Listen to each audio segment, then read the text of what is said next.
Book 1 says, this is who they are. Book 2 says, when I said this is who they are, I meant it. Book 3 says, are you not listening? I said this is who they are.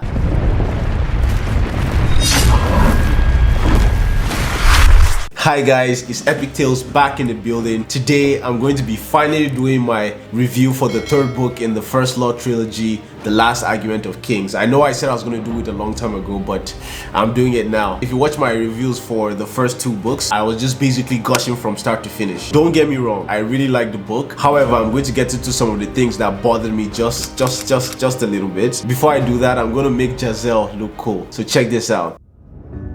Courage could come from many places and be made of many things. And yesterday's coward can become tomorrow's hero in an instant, if the time is right. The giddy flood of bravery that Jazel experienced at that moment consisted largely of guilt and fear and shame at his fear, swollen by a peevish frustration at nothing having turned out the way he had hoped, and a sudden vague awareness that being killed might solve a great number of irritating problems to which he saw no solution.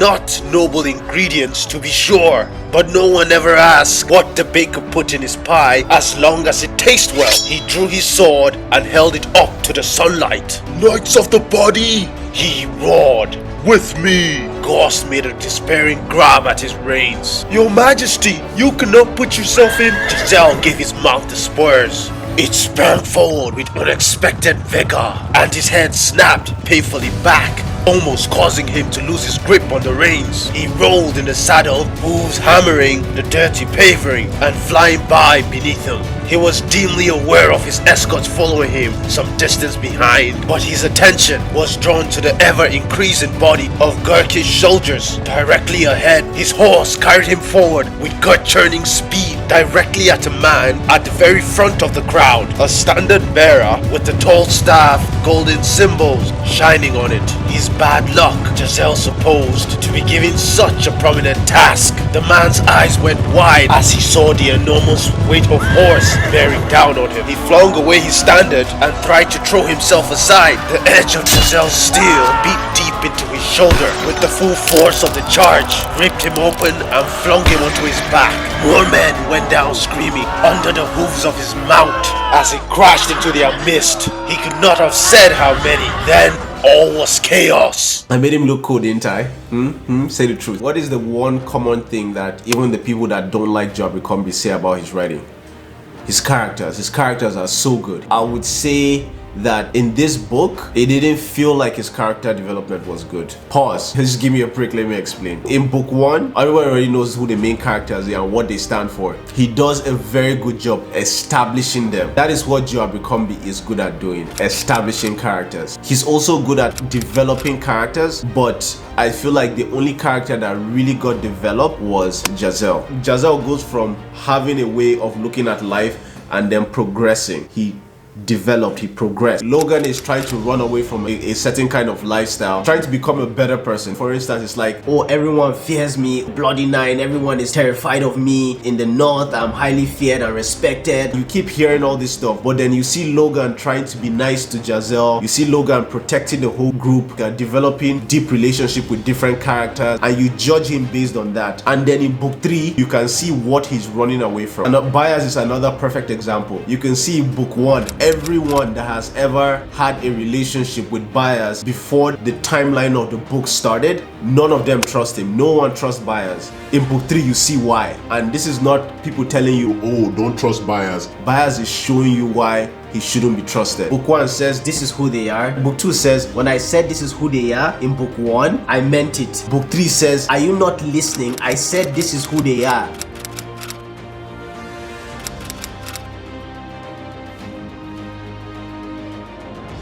What I applaud in book 3 is that he did a lot more showing than telling. I didn't really find book 1 or book 2 very dark. Book 3, the world got darker. The most interesting part of the story for me was the political intrigue. So how Sound and Glockter was navigating how to survive the political arena and how Byers manipulated everything. I found that really interesting. That was the most fun part to read. Now, I like wars, I like fighting and everything, but not when it's so much that it affects the quality of the story. What do I mean by that? When most of the conflict in the book is being resolved by wars consecutively, like chapter after chapter after chapter, for me it gets exhausting. I feel like it's diluted. Last Argument of Kings was the only book in the series that I did not just binge throughout. Don't get me wrong, I really enjoyed it, like I said before. This is a problem I generally have with trilogies, specifically when they start out as character based. My problem with trilogies that start out as character based is that in the last book, you know it's a trilogy, so you know the book is going to end. The writer is now forced to introduce a structured plot. The Last Argument of Kings is still very character focused, don't get me wrong, but unlike the first two books, he starts introducing plot threads to tie up all the plot lines. When I'm making predictions and I'm postulating what is going to happen next in the book, it's usually a sign for me that I'm not really immersed. When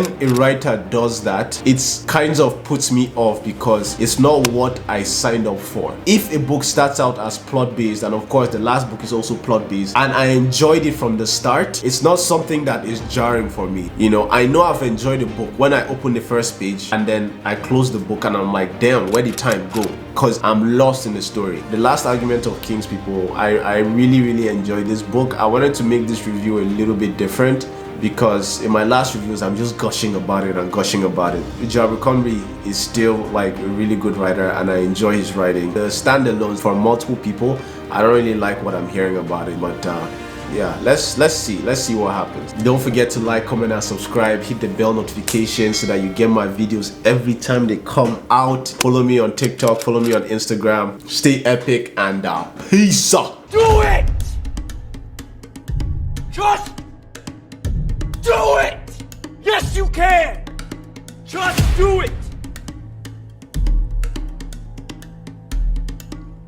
If you're tired of starting over, stop giving up.